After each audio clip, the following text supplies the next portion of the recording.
మున్సిపాలిటీలో బీసీలక పెద్ద పీట ఎంత ఉంటుంది? పీట ఎంత ఉంటుంది? ఎక్కడ చెక్కించుకొచ్చింలో?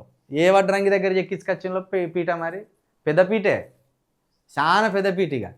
ఇప్పుడు ఆ ఒక్క పీట మీదనే 38 మంది కూర్చోవచ్చట. 38 మంది బీసీలు కాంగ్రెస్ పార్టీ చేసుకొచ్చిన పెద్ద పీట మీద కూర్చోవచ్చట. ఈ పెద్ద పీట మీద కూర్చోబెట్టి సత్కరిస్తారట. ఒక్క పీట మీద 38 మందిని కూర్చోబెట్టి 3 మేయర్ పదవులు కూడా వాళ్ళకే ఆ పీట మీద కూర్చోబెడతానట. ఎస్సీలకు 17 మున్సిపల్, వీళ్ళకి కూడా పెద్ద పీట చేసిండు. కొంచెం బీసీలకు అంటే కొంచెం చిన్నపీట చేసిండు. వీళ్ళు బీసీలకు ఏమో పెద్ద పీట చేసిండు, ఎస్సీలకు కొంచెం తగ్గించి చిన్నపీట చేసిండు. చైర్పర్సన్లు ఒక మేయర్. ఎస్టీలకు 5 మున్సిపాలిటీలు. అయ్యో వీళ్ళకి కొంచెం చిన్నపీట అయిపోయింది. చైర్పర్సన్లు ఒక మేయర్.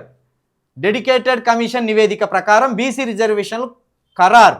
121 మున్సిపాలిటీలు, 10 కార్పొరేషన్లకు గెజిట్ విడుదల చేసిన సర్కార్ ఏ స్థానం ఏ వర్గానికో ఈ నెల 17న క్లారిటీ.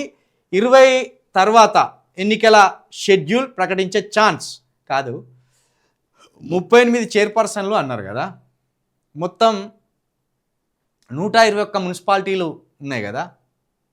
ఈ 131 మున్సిపాలిటీలో 38 చైర్పర్సన్లు బీసీలకు ఇస్తాను. సంతోషం. మొత్తం ఎన్ని స్థానాలు ఇస్తాను? మరి ఎన్ని టికెట్లు ఇచ్చే ఉన్నది? ఈ మొత్తం వీటితోటే సరిపెడతారా? 38 టికెట్లతో సరిపెడతారా? 117 ఉంటే ఏందాకో 55 సీట్లు ఇవ్వాలి బీసీలకు.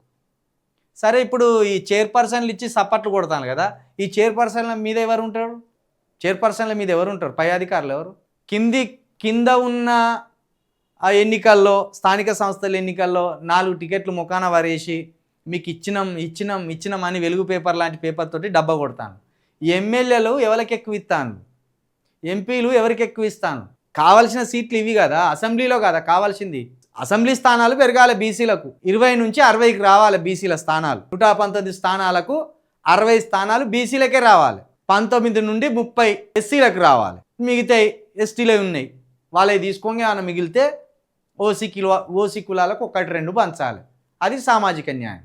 అది విడిచిపెట్టి తక్కువ శాతం ఉన్న ప్రజలేమో ఎక్కువ సీట్లు తీసుకుంటాను ఎమ్మెల్యే, ఎక్కువ శాతం ప్రజలు ఉన్నకేమో తక్కువ సీట్లు ఇస్తాను అసెంబ్లీలలో.